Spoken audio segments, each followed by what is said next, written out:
Thank you, Kat. Now for a story that will literally halt anything you are doing right now. Living on a ventilator and battling a condition known as SMARD1, only one thing is certain, and that is that 8-year-old Luke has more courage than anyone I know. And added to that, the unending love, care, and support that his family gives to him is something really incredible. And we went to spend some time with this very, very special family. Let's go take a look.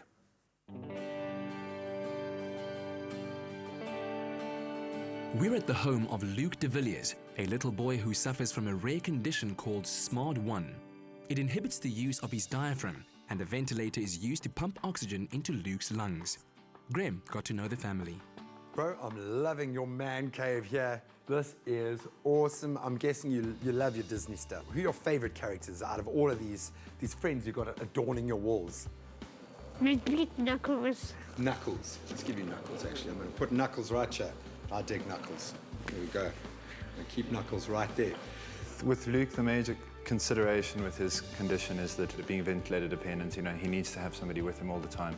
If he disconnects, then that becomes an emergency. At times in the past, we haven't had night nurses. In those situations, then I would stay up and look after him through the night. It became difficult then working, so I would work through the night with him, and that became the easiest way to kind of spend the night. And because of those stretches would go on for a while, then I decided to just move work home, and then that way also my wife can get out, then I'm at home as a backup for her. But I would imagine a huge amount of adjustment to your lifestyle. Take us through your daily routine. What are some of those real big shifts that you've had to make? It's had to be a routine. Try and, create an environment where things can go smoothly. Very conscious of anticipating any possible complications in advance to make sure that they don't arise, and when they do, that we adequately prepared to deal with them like that. Were you off? The alarm signifies that the ventilator is off, and it's critical that it's restored within 2 minutes.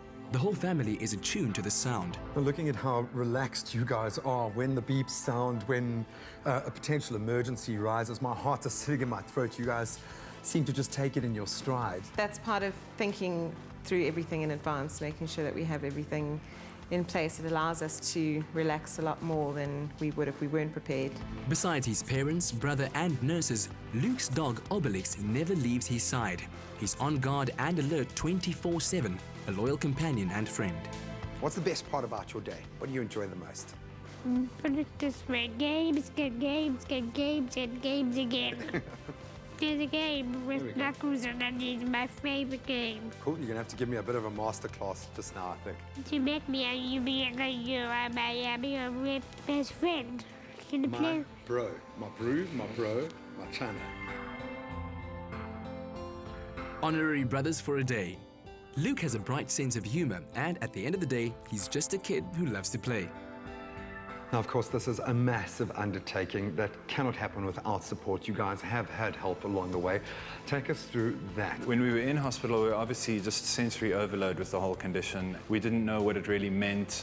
In the beginning, the prognosis was very bad. There was not a great chance of survival and all that kind of stuff to deal with. And then after a while, they realized that the ventilation could be a permanent thing and that he would be okay. Yeah, then we needed to get him home, and we had no idea how to do that. And there was a sister, Jane Booth at Red Cross. She's a guru at getting people on ventilators home or getting people with tracheostomies home, and she came and taught us everything. So it's this real practical training in terms of how to deal with these unusual situations.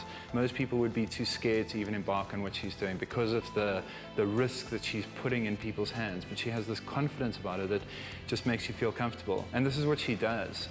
She takes people and takes them home instead of their children living in a hospital ward for the rest of their lives. Sometimes that's the alternative.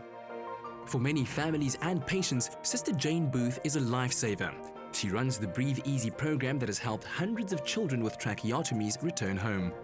One of the most wonderful things about my job is that I'm there in the beginning when it's really scary. And I'm there to guide them through those early times when they're afraid and they don't know what to do. And slowly but surely, they gain the confidence to be able to manage their own child. And that's the fulfilling part of my job. So we use some props to start off with, And these dolls have got tracheostomies, which is a little hole in the throat to breathe through, and they're attached to a machine. So if you can imagine that we have to attach the machine like that onto them, accepting that it's a biggish machine that the child's on, that takes every breath for them. So the parents not only have to learn to look after their baby with a tracheostomy, but they need to learn to look after all this very, very involved intensive care equipment, and how to look after it and what to do if it goes wrong. Parents are given a book that explains the tracheotomy equipment and how to feed and bath their kids, giving them a little peace of mind. There's a good ending for every story. We've just had to work around the equipment issues, and it's an expensive issue for us. And I'm going to ask you to oversimplify now. What would be your one wish for children like Luke, children in his situation? The most important thing is that children shouldn't live in hospital. That's not the right place for children. They should all be able to go home. And then in order to get home, they need this very expensive equipment. And it costs at least 100,000 Rand to send one child home on a ventilator. There is a lot of love in this house, and I'm feeling the life lessons are now coming on very quickly for me. You must have learned a huge amount from this little soul. What are some of the lessons you've learned, Mary, from your experiences with Luke? Probably to live every minute as if it's your last, and to just really appreciate absolutely everything around you. And I would imagine you've learned a huge amount about Disney as well. Absolutely. I think I've watched every single movie ever produced by Disney. The support of the Breathe Easy programs helps families like the De Villiers take their children home, so these youngsters can have a little part of their childhood back.